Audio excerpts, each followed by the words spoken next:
Danas se u crkvi slavi blagdan Svetog Josipa, a mnogobrojne fonološke varijacije tog blagdana i bogatstvo uzrečica svjedoče o njegove popularnosti u puku. Za blagdan Svetog Josipa često se rabi poimeničeni odnosni pridjev u ženskom ili u srednjem rodu. Josipova, Jožefova, Jožefovo i još mnoge druge inačice. Uz to vrlo se često blagdansko ime sastoji samo od pridjeva sveti i svećeva imena.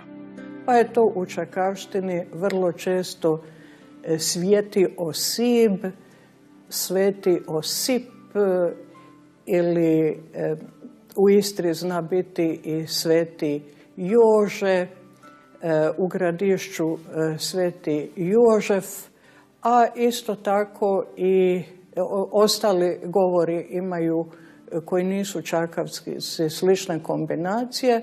Tako recimo karaševski Hrvati zovu taj dan ili Jozefi, a također i sveti Jozip. Uz blagdan se vežu mnoge uzrečice, kao na primjer ona u srednjoj Hrvatskoj. Sveti Josip snigom posip ili snigom prosip, jer je nerijetko na taj dan padao snijeg, a isto tako i u Hercegovini i u Dalmatinskoj Zagori često se govorilo Sveti Josip snigom pospi. Ista ta poslovica. U srednjoj Dalmaciji zamijećeno je da se oko toga datuma mrijeste sipe uz obalu, pa je onda poslovica od Svetoga Josipa kraju sipa do slipa ili Sveti Osipe kraju sipe.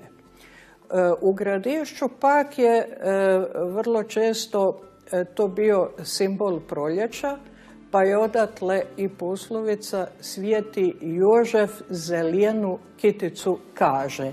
Međutim, u Gradišću se isto tako vjerovalo da ako je lijepo vrijeme na Svetoga Josipa da će biti rodna godina. Pa odatle poslovice ako je na Jožefa lip i čist dan, dobra će biti u rođanam.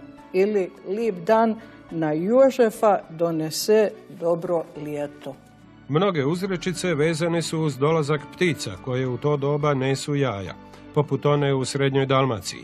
Po Svetomu Josipu ptice jaja prosiplju.